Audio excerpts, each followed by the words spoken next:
قرآن نے اعلان کر دیا من ذا الذی یقرض اللہ قرضا حسنا فیضاعفه له اضعافا کثیرا واللہ یقبض ویبسط والیہ ترجعون. کون ہے جو اللہ کو قرضہ دے دے؟ مجاہدین کو پیسے دینا، فرمایا کہ اللہ کو قرضہ دینا ہے، اور اللہ کو جب آپ قرضہ دیں گے اللہ اس کا بدلہ لوٹائے گا غنیمت کی شکل میں. خدا تمہیں فتح دے گا، دبا دب کر غنیمت حاصل کرو، اور نہیں تو آخرت میں تمہارے لیے اجر و ثواب ہے. مجاہد کو 1 روپے دینے سے 700 روپے کا ثواب ملے گا. مدرسے میں مولوی کو دینا، رشتہ دار کو دینے 1 روپے میں 10 روپے کا ثواب ملے گا.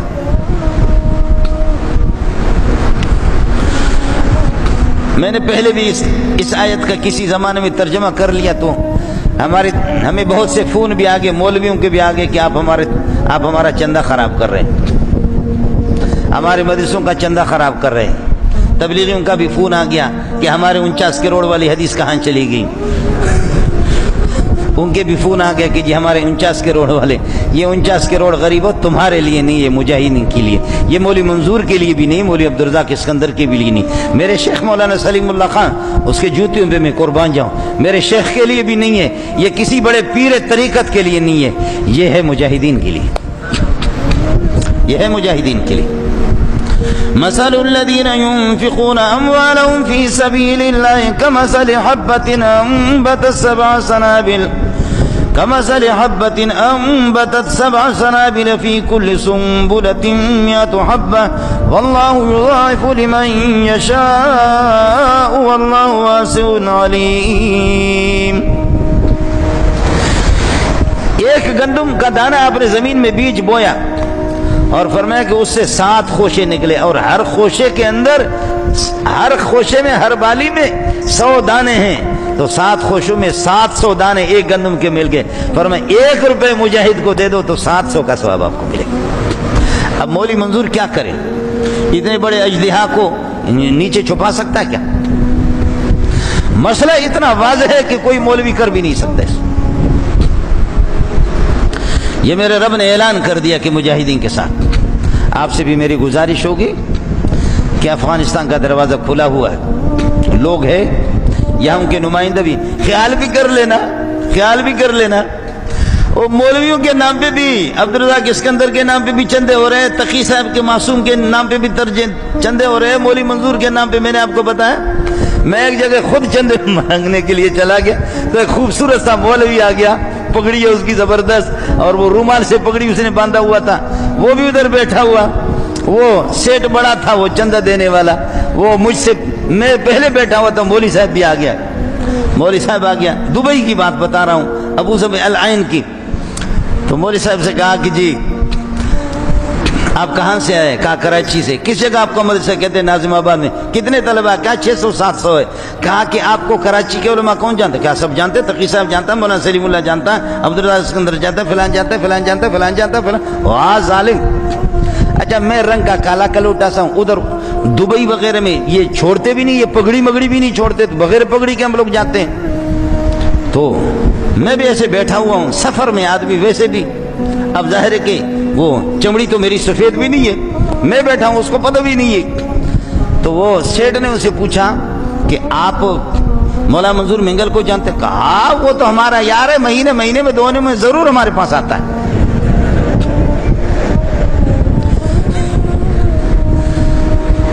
وہ دکاندار ہے، پٹھان ہے، کسی کو 500 درہم دیتا ہے، کسی کو 1000 دیتا ہے، کسی کو 2000 دیتا ہے، لیکن ہے بڑا اللہ نے دیا ہے ان کو.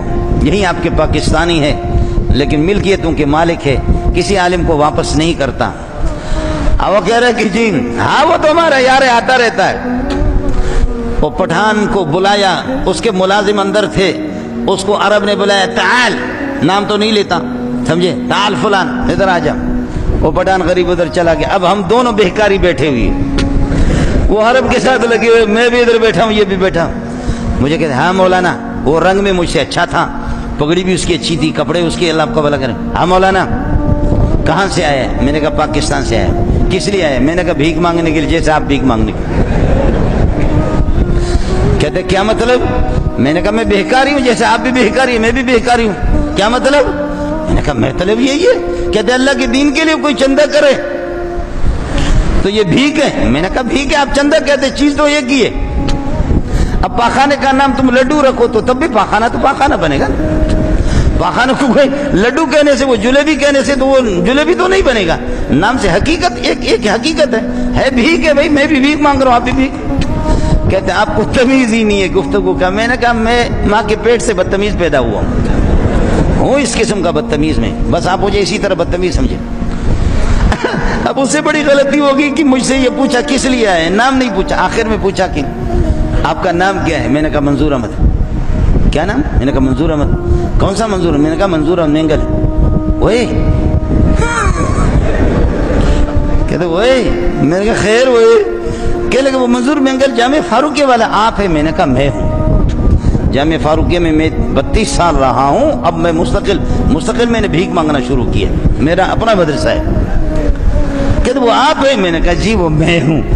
تو ادھر سے وہ پٹھان آ گیا کہنے لگے کہ تمہاری جو شکل ہے، تمہاری جو پگڑی ہے، خدا کی قسم یہ 400-500 درہم تو میں آپ کو ویسے ہی دیتا، لیکن تو نے کیسے جھوٹ بولا کہ وہ مہینے میں آ رہا ہے میرے پاس، اور یہ بندہ یہی ہے۔ میں نے کہا پریج دا پختان صاحب ہوں، پریج دا معاف کرو، بس چھوڑ دو، اتنے پشتو میں بھی بولتا ہوں۔ میں نے اس نے پیسہ لیا، ایسا نکلا، واہ ایسا نکلا۔ اس لیے آپ سے عرض کیا کہ یہاں بھی لوگوں نے ڈھیر لگا، شوروموں کے مالک بن گئے، پلازوں کے مالک بن گئے افغانستان کے نام پہ۔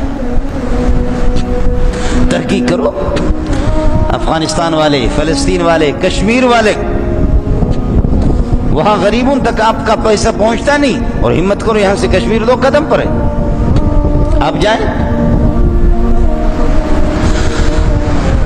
کشمیر آزاد تو نہیں ہوگا، اگر آزاد میری زندگی میں ہو گیا تو آپ لوگ مجھے فون کر لینا۔ کشمیر کبھی آزاد نہیں ہوگا، آپ سمجھ رہے؟ اس کی وجہ یہ ہے کہ جب تک مولوی زندہ ہے مسجد ہمیشہ زیر تعمیر رہے گی۔ جن مسجدوں کو 150 سال گزر چکی ہے، 200 سال، اب تک وہ مسجدیں زیر تعمیر ہیں۔ وہ مولوی مر گیا، اس کا بیٹا بوڑھا ہو کر کے مر گیا، پھر اس کا پوتا بھی بوڑھا ہو گیا، پڑ پوتا، تب بھی مسجد زیر تعمیر ہے۔ مدرسے ہمیشہ زیر تعمیر، مسجد ہمیشہ زیر تعمیر، جب تک ملا زندہ ہے مسجد زیر تعمیر رہے گی، اور جب تک آپ کا پاک فوج زندہ ہے تو کبھی اللہ آپ کا بھلا کریے ہے کہ یہ جو ہمارے ادارے ہیں یہ کھائے کہاں سے؟ مولوی مسجد کا نام استعمال نہ کرے، کہاں سے کھائے؟ آپ کے ادارے اگر کشمیر آزاد ہو جائے تو اس کے بعد ان کو پاس کیا ایشو ہے، کیا ان کے پاس ہے کہ کس چیز کے ہم پیسے لے رہے ہیں اور کس کے لیے ہم یہ ہے کہ تیار ہیں؟ اس لیے کشمیر میری زندگی میں آزاد نہیں ہوگا، اور آپ آگے لکھیں میرے بیٹوں کی زندگی میں بھی آزاد نہیں ہوگا، اور ہمارے پوتے اور پڑ پوتوں کے بھی یہ آنکھ مچولی چلتی رہے گی، یہ سلسلہ چلتا رہے گا۔ اور افغانستان جب آزادی پہ پہنچ کر کے اس کو ہمارے ادارے خود خراب کرتے ہیں۔ مختلف مسلم ممالک اس بات کو چاہتے نہیں ہیں، لیکن اللہ کے فضل و کرم سے روس کو ناک رگڑنا پڑا، وہ ذلیل ہو کر کے نکلا، اور امریکہ بھی نکل چکا ہے۔ اب یہ قرب و جوار کے جو ممالک ہیں افغانستان کے، جن پر مسلم اللہ آپ کا بھلا کرے ٹھپا لگا ہوا ہے، اسلام کا ٹھپا لگا، اب رکاوٹ اس کے سامنے یہی ہے۔ امریکہ ناک رگڑ کر کے نکل رہا ہے، اور اللہ کر کے یہ پیچھے ہٹ جائیں، اشرف غنی اور وہ عبداللہ، وہ 2 دن کا ان کا کام ہے، اور خدا کرے کہ جس وقت اللہ آپ کا بھلا کرے افغانستان مکمل آزاد ہو جائے گا اور ریاست اسلامی قائم ہو جائے گی انشاءاللہ ثم انشاءاللہ۔ آپ کو بھی اللہ زندگی دے دے، مجھے بھی زندگی دے دے، دیکھ لینا یہ لوگ کشمیر کو آزاد نہیں کریں گے، کشمیر کو آزاد کریں گے کالی پگڑی والے آزاد کریں گے،